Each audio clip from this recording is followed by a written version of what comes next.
I've got something to read to you now, folks, and I am impressed with this. It's entitled On the Day I Die by Deborah Marie Pulaski as told to Claire Wolfe. And I'm going to read it to you just exactly like it is written. This week, I learned I'm dying.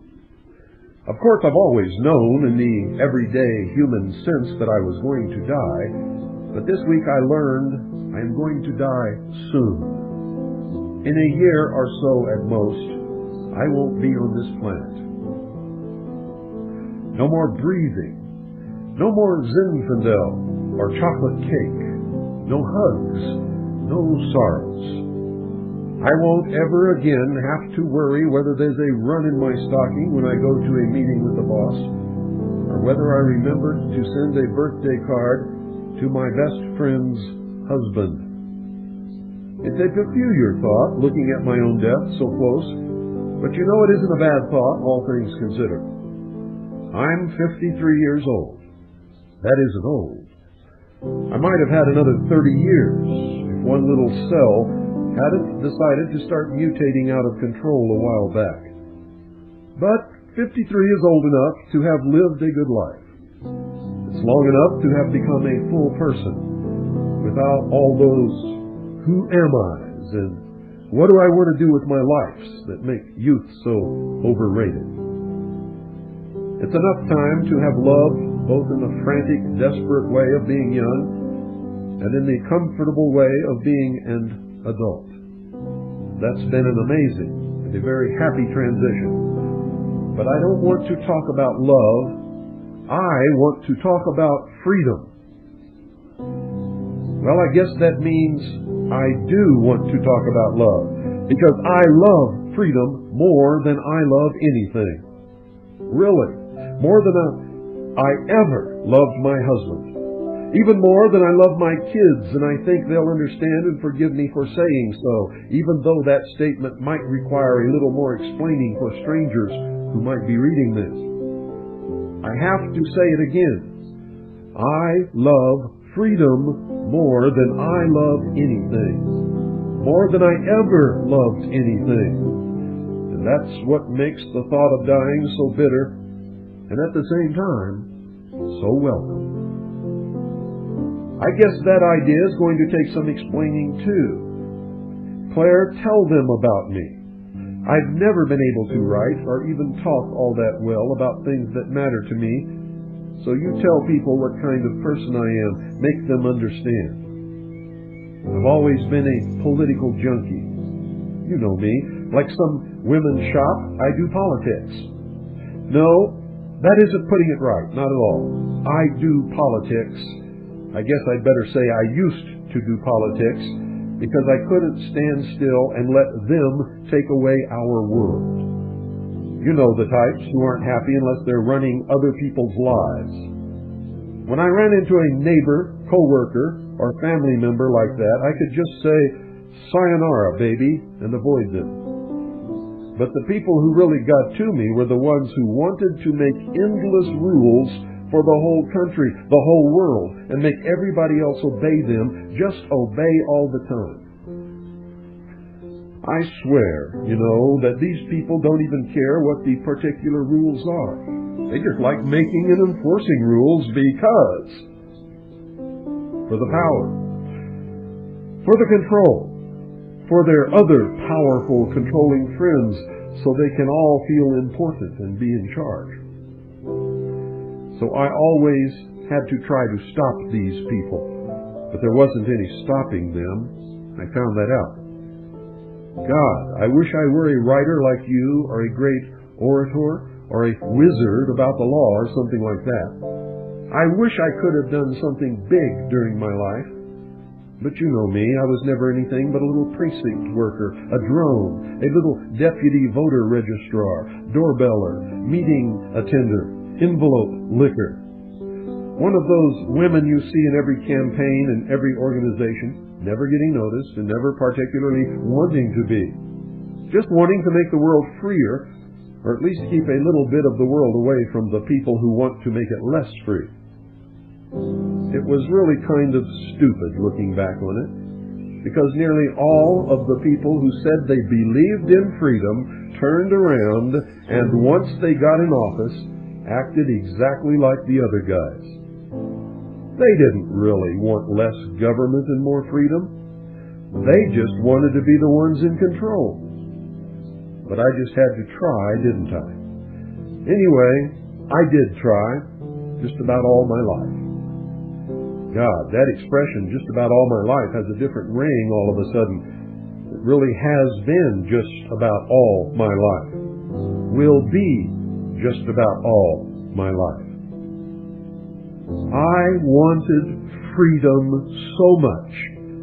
I wanted it just so that I and my kids could live an ordinary life, making a living, paying our way, doing what we wanted to do within the bounds of polite behavior to our neighbors, just to live without being ordered around, threatened or tangled up in red tape every time we tried to do something.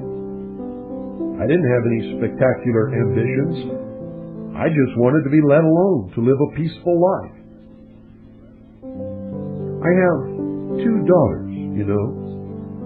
They're both in their early 20s right now. The youngest one, Edie, was always a dreamer. She had all the ideas and ambitions I didn't care to have. I remember as a little kid, she swore she was going to go live on Venus someday. Then when she learned Venus was really this awful place, she pouted for about 2 days and then switched to Mars.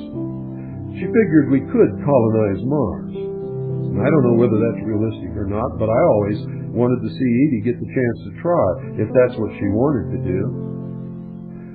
I wanted her to have the chance to try anything her wild little imagination could dream up. Maybe she'd fail, but maybe she'd succeed. And isn't that what keeps the human race moving? Edie, impossible though she can be at times, is the kind of person who keeps the human race from sitting on its dead butt going nowhere. But Edie isn't going to have the chance unless something comes out of the blue to turn things around. Edie's never going to get to Mars. Heck, she isn't even going to get a chance to build a little earthbound business because she's too independent to jump through all the hoops the government requires. Yeah, I can just see my Edie filling out forms in triplicate, collecting taxes from her employees and begging for government licenses. She isn't going to get a chance to make many personal choices beyond what brand of soap or TV to buy, because our choices are being limited day by day, and everywhere you turn, you run into something illegal.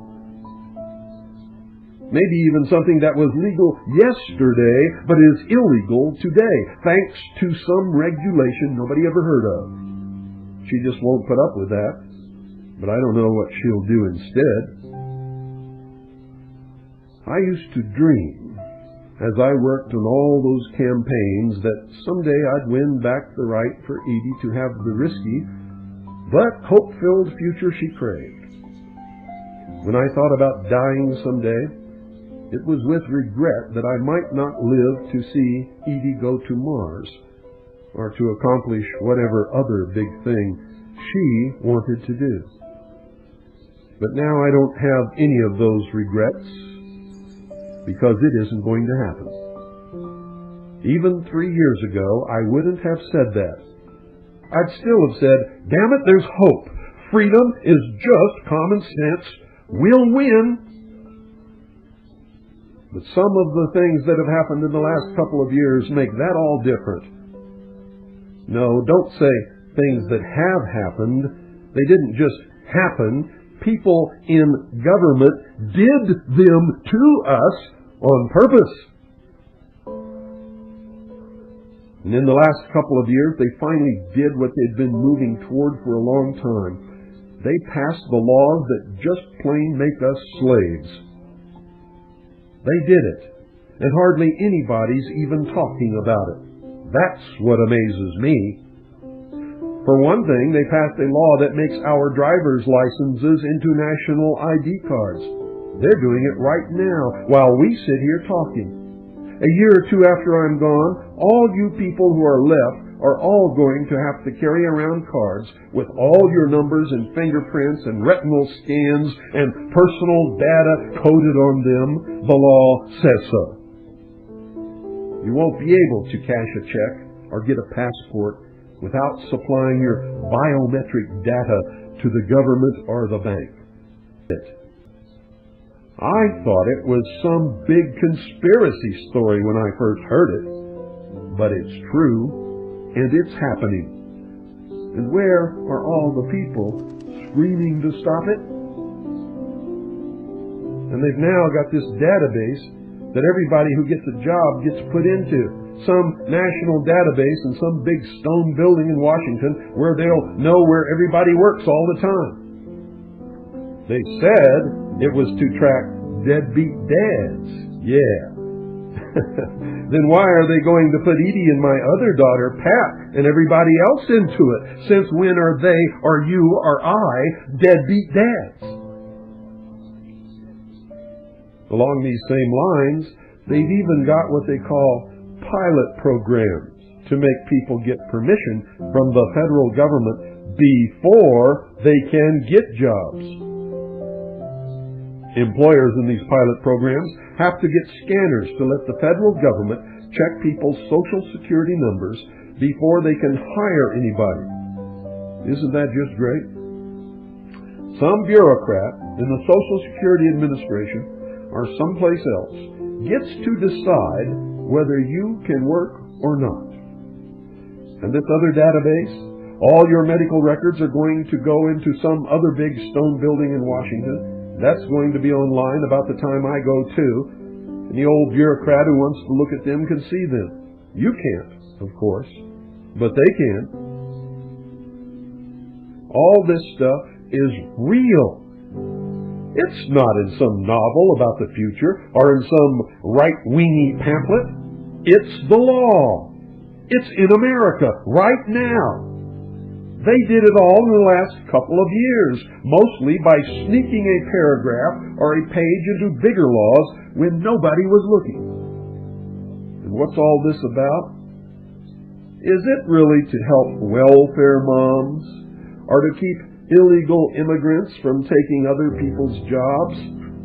Oh, come on. This is about one thing. It's about slavery. They give you a citizen registration number shortly after birth. As soon as you get old enough to start moving around, doing the things and making decisions on your own, they make sure that they're in a position to know every move you make, to record every transaction, to examine your whole life's record anytime some bureaucrat gets curious. They not only want to know where you are at any given moment, where you're working and living and banking, but to make sure you can't work someplace if they don't want you to. And they even want to be able to check up on your health. Now that one seems especially silly. I mean, why should some bureaucrat in Washington give a hoot about how some woman's pregnancy is going, or whether some man is boozing it up a little more than he should, or whether a middle-aged lady is dying of cancer or not? What business is it of theirs? And why should they even want to bother? But it makes sense when you realize what they're really doing. After all, if you own animals, of course you want to make sure your property has got all its vaccinations, is producing healthy offspring, and isn't being overfed or something. It's just like a modern-day farmer keeping track of his cows or pigs on his computer. You want to know they're healthy and whether they're producing as much as they can for you, so you track them. Track everything about them. They belong to you after all. If you're a kindly, efficient farmer, of course, you want to watch over your livestock. There have been a lot of bad laws passed in my lifetime, Claire. Sometimes I thought, this is just the worst. The worst. It can't get any more horrible than this. But these laws that authorized all this tracking are really the final thing. They're the declaration that the people in Washington own us. That's all. They're plain and simply saying we're their property. There are going to be a lot more bad laws. Yeah. Really bad ones that will follow these and will be possible because of these. But before this, the bad laws were passed against free people. After this, the laws are passed to control slaves. Neither of my girls has children yet. Like every mother, I always wanted them to get going and do it, you know. I wanted my grandbabies. Now, believe me, I had to bite my lip a lot to keep from nagging them about it, like some mothers do. But to be absolutely honest, now I wish neither one of them would have children. I don't think Edie will. We've talked about this. She's a lot like me in some ways, and I think she won't bring a child into a country like this one is becoming. Now my other daughter, we always called her Practical Patty, probably will have children someday. I've kind of given Patty short shrift in talking about all this. She was the sort of daughter who never gave any trouble and was more interested in doing well in band and glee club than in thinking about all the heavy things. Her big dreams were just of having a nice little job someday, then getting married to a decent sort of guy, having a nice house, and children. So all this won't affect Patty as much as it will Edie, or as much as it would have affected me if I'd have lived to see it all come to fruition. To Patty's mind, it isn't sensible to worry about things like this.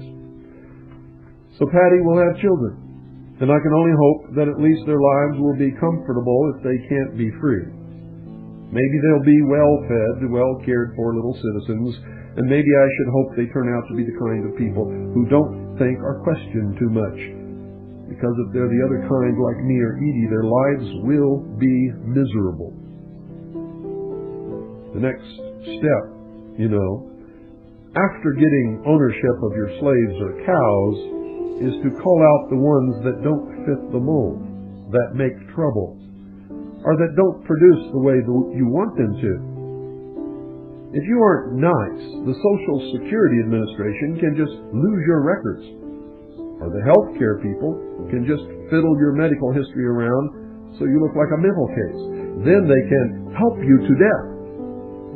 So I guess for that reason I should hope those grandbabies I won't live to see are quiet, obedient sheep. But damn it, if there are grandbabies, I hope they'll be as stubborn and free-thinking as their Aunt Edie, and that they'll find a better way of fighting for freedom than their Grandma Deb ever could. Let their lives be worth something deep and true, not just the worth of good livestock or laborers. If they fight, maybe they won't live happily or long. But if they have to live at all, I hope those little kids live bravely in spite of all the odds against them. The poor souls. Do you remember the hymn, The Old Rugged Cross? It's been on my mind a lot since I got the verdict. When I was little, I thought it was such a beautiful song. I knew it was partly about dying and about being at peace in dying because of the singer's beliefs, but I didn't completely understand it. There was this line, "Till my trophies at last I lay down." I knew it meant when I died, but since I didn't have any trophies and couldn't figure out what giving up awards had to do with dying, I put my own little girl interpretation on it. I figured the word had to be trophus, that it was some fancy adult word meaning body. Well, Claire, I'll tell you, in a year or so, when I lay this middle-aged trophus down for the last time, I won't have any regrets for myself. On the day I die, I'll be able to say, I've done all I could. I tried, even though most of what I did turned out to be misguided and ineffective. And even though I'd try something different and a lot less nice, if I could do it over again. I won't regret leaving the world the politicians just created. I don't want to see it. I don't want to live in it. But my grandbabies will be born as slaves, and oh God, I regret that. And I regret not being around to protect them.